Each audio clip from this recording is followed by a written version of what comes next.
Hi guys, गेल्या व्हिडिओमध्ये तुम्ही बघितलं की मी गेली होती माझ्या गावाला कोकणात. आणि आजच्या व्हिडिओमध्ये मी तुम्हाला दाखवणार आहे की माझ्या मामाच्या गावाला काय काय फन केलं ते. तर सर्वात आधी तर हा एक घाट रस्ता लागतो मामाच्या गावाला जाताना, आणि तो इतका मोठा आहे की ऑलमोस्ट 15 मिनिट्स लागतात ते कवर करायला. आणि ते खूप सुंदर आणि ब्युटिफुल ते सराउंडिंग आहे, ते बघायला इतकं छान वाटतं.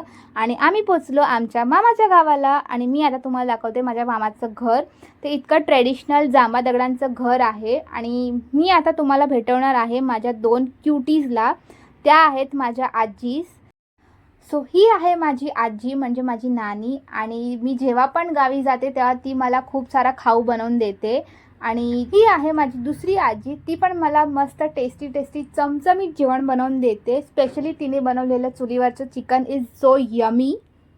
मग आमचं दुपारचं जेवण झालं आणि आम्ही निघालो रानात, बिकॉज मला ते लहानपणीचं एक्सपिरियन्स परत करायचं होतं, जेव्हा आम्ही 7-8 भावंडं असे भेटायचो आणि टोपली वगैरे घेऊन रानात जायचो आंबे काजू कलेक्ट करायला आजीसोबत. So it was so nostalgic to do it again. So जाताना आम्हाला सर्वात आधी दिसले होते करवंद. सो आम्ही लिटरली करवंदांच्या झाडावर अटॅक केला आणि खूप सारी करवंद तोडली होती. तर ते कलेक्ट करायला माझ्या मम्मीने असं पानांचा द्रोण बनवून दिला होता, आणि ते पण एक चाइल्डहूड मेमरी होती, असं पानांचा द्रोण बनवायचा आणि करवंद कलेक्ट करायची.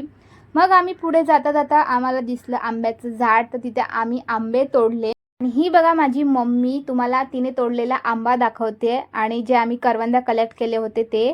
मग आम्ही तोडले खूप सारे आंबे आणि पुढे निघालो. तेव्हा जाता जाता आम्हाला दिसली गावची नदी. इथे लहानपणी आम्ही इतका धुमाकूळ घातला आहे, पूर्ण भिजून जायचो जेव्हा आम्ही इकडे यायचो तेव्हा. आणि मग आम्ही गेलो कोकम कलेक्ट करायला.